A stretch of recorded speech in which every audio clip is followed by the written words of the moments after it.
14তম BCS পরীক্ষায় বাংলা বানান বিষয়ে এই প্রশ্নটি এসেছিল। আমরা এখানে দেখতে পাচ্ছি যে বিভীষিকা শব্দের 4 রকম বানান দেওয়া আছে, আমাদের শুদ্ধ বানানটি খুঁজে বের করতে হবে। এই ধরনের প্রশ্নের উত্তর করার জন্য একটা কৌশল বলে দিতে চাই।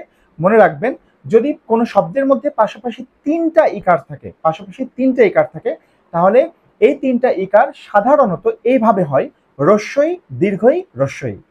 অর্থাৎ প্রথমটা রস্যইকার, মাঝেরটা দীর্ঘইকার, পরেরটা আবার রস্যইকার। দুই পাশে রস্যইকার, মাঝেরটা দীর্ঘইকার। এটাকে আপনি এভাবে মনে রাখতে পারেন 121।